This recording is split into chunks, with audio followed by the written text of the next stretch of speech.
UDF സർക്കാർ വീണ്ടും ഒരു ക്രെഡിറ്റ് വിവാദത്തിൽപ്പെട്ടിരിക്കുകയാണ്. ടാറ്റ നിക്ഷേപ പദ്ധതി വിവാദത്തിൽ പ്രതിരോധത്തിലായ മുഖ്യമന്ത്രി VD സതീശനെതിരെ വിമർശനവും പരിഹാസവും തുടരുകയാണ് പ്രതിപക്ഷം.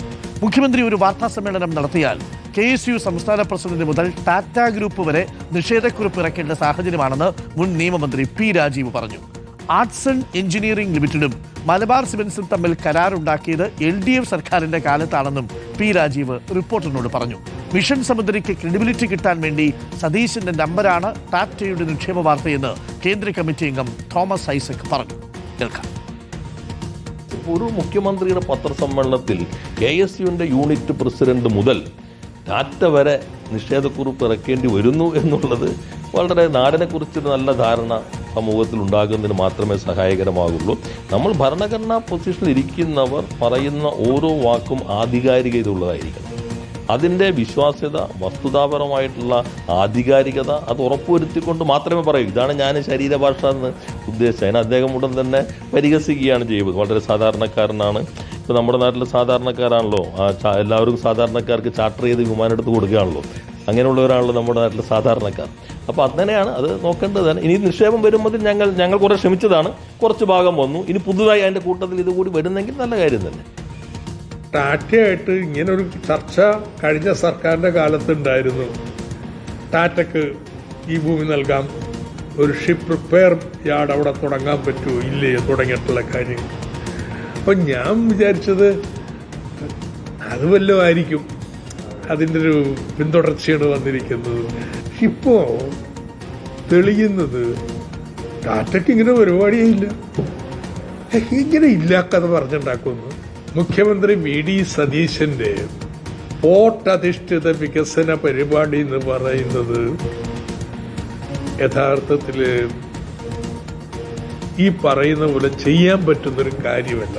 ഇതൊക്കെ എക്സിസ്റ്റിംഗ് പ്രോഗ്രാം എല്ലാം എടുത്തിട്ട് അതെന്തോ പുതിയ കാര്യം, സമുദ്രാധിഷ്ഠിത വികസനം, നമ്മൾ ആ പണിക്ക് പറയാൻ പോയിട്ടില്ല. എന്തുകൊണ്ടാണ്?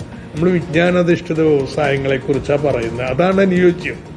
ഇതൊന്നും വേണ്ടെന്നല്ല, ഇതൊക്കെ വേണം, ഇതൊക്കെ ഉള്ളതാണ്. പക്ഷെ ഇതാണ് കേരളത്തിന്റെ വികസന തന്ത്രം എന്ന് പറയുന്നുണ്ടല്ലോ, ശുദ്ധ സംബന്ധമാണ്. അപ്പൊ അതിനൊരു ക്രെഡിബിലിറ്റി നേടാൻ വേണ്ടിയിട്ട് ഇറക്കിയ നമ്പറായിരുന്നു. അർജുൻ മട്ടന്നൂർ നമുക്കൊപ്പം ചേരുന്നുണ്ട്. അർജുൻ മട്ടന്നൂർ, ടാറ്റയ്ക്കില്ലാത്ത പദ്ധതി ടാറ്റ നിക്ഷേപം നടത്തുന്നു എന്ന് പറഞ്ഞ് കുരുക്കിലായിരിക്കുകയാണ് മുഖ്യമന്ത്രി. ഒടുവിൽ മുഖ്യമന്ത്രിയുടെ ഓഫീസിനും PRDക്കും ഒക്കെ വിശദീകരണക്കുറിപ്പ് ഇറങ്ങേണ്ടി വന്നു. ടാറ്റയെക്കുറിച്ചല്ല, മിഷൻ സമുദ്രയെ മൊത്തത്തെക്കുറിച്ചാണ് പറഞ്ഞത് എന്നൊക്കെ പറഞ്ഞ് തടിതപ്പാനൊക്കെ ഒരു ശ്രമം നടത്തി.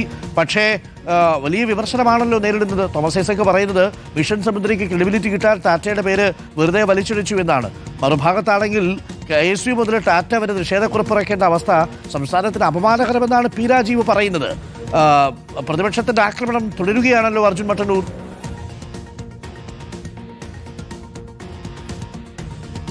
ഡോക്ടർ അരുൺകുമാർ, തീർച്ചയായും മുഖ്യമന്ത്രി ഒരു വിദേശ മാധ്യമത്തിന് നൽകിയ അഭിമുഖത്തിലാണ് ഇത്തരത്തിൽ ടാറ്റ ഗ്രൂപ്പ് 10,000 കോടി രൂപയുടെ നിക്ഷേപം കപ്പൽ നിർമ്മാണ മേഖലയിൽ കേരളത്തിൽ നടത്താൻ പോകുന്നു എന്ന് പ്രഖ്യാപിച്ചത്. ഇതിന് തൊട്ടു പിന്നാലെ ടാറ്റ ഗ്രൂപ്പ് അത് നിഷേധിച്ചുകൊണ്ട് രംഗത്ത് വരുന്നു. അങ്ങനെ ഒരു പദ്ധതിയില്ല, കപ്പൽ നിർമ്മാണശാല എന്ന ആലോചനയെ തങ്ങൾക്കില്ല എന്നായിരുന്നു ടാറ്റ ഗ്രൂപ്പ് പറഞ്ഞത്. ഇതിന് പിന്നാലെയാണ് സർക്കാർ ഇതിൽ മലക്കം മറിഞ്ഞുകൊണ്ട് ഒരു വിശദീകരണക്കുറിപ്പ് പുറത്തിറക്കിയത്. മിഷൻ സമുദ്രയുടെ ഭാഗമായി ആകെ വരുന്ന നിക്ഷേപത്തിന്റെ കണക്കാണ് 10,000 കോടി രൂപ.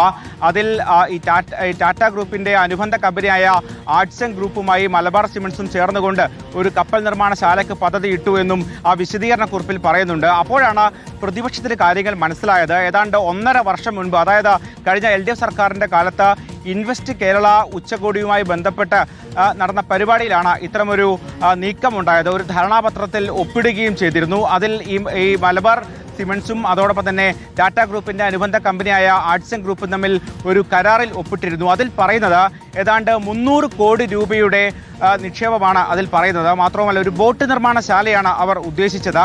അതിൽ 100 ടൺ ഭാരത്തിൽ താഴെയുള്ള ബോട്ടുകൾ നിർമ്മിക്കാനായിരുന്നു പദ്ധതി.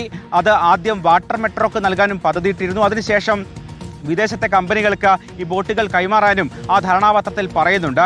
അത്തരത്തിൽ ഒരു പദ്ധതി അന്ന്, അതായത് ഏതാണ്ട് 1.5 വർഷം മുമ്പ് 2025 ഫെബ്രുവരി 22-നാണ് ആ ധാരണാപത്രത്തിൽ ഒപ്പിട്ടത്.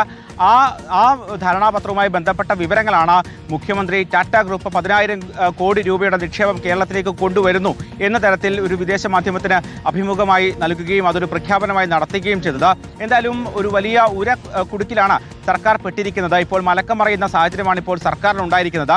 എന്തായാലും ഈ ഒരു സാഹചര്യത്തിൽ പ്രതിപക്ഷം അതൊരു പ്രധാനപ്പെട്ട രാഷ്ട്രീയ ആയുധമാക്കുന്നുണ്ട്. പ്രത്യേകിച്ച് പി രാജീവിന്റെ പരാമർശം നമ്മൾ കേട്ടതാണ്. മുഖ്യമന്ത്രി ഒരു വാർത്താ സമ്മേളനം നടത്തിയാൽ KSU സംസ്ഥാന അധ്യക്ഷൻ മുതൽ ടാറ്റ ഗ്രൂപ്പിന് വരെ നിഷേധക്കുറിപ്പ് ഇറക്കേണ്ടി വരുന്നു എന്നാണ് പി രാജീവ് പറഞ്ഞത്. അതോടൊപ്പം തന്നെ മിഷൻ സമുദ്ര എന്ന പദ്ധതിക്ക് ക്രെഡിബിലിറ്റി കിട്ടാൻ വേണ്ടി മുഖ്യമന്ത്രി പറഞ്ഞതാണ് ഈ 10,000 കോടി രൂപയുടെ നിക്ഷേപമെന്ന് തോമസ് ഐസക്കും പരിഹസിക്കുന്നുണ്ട്. എന്തായാലും ഒരു പുതിയ വിവാദം കൂടി ഉണ്ടായിരിക്കുകയാണ്. ഒരു രാഷ്ട്രീയ വിവാദമായി ഇത് വളരുകയും ചെയ്യുന്നുണ്ട്. എന്തായാലും കൂടുതൽ വിശദീകരണത്തിൽ ഇപ്പോൾ സർക്കാർ മുതിരുന്നില്ല എന്നാണ് മനസ്സിലാക്കുന്നത്. അരുൺകുമാർ.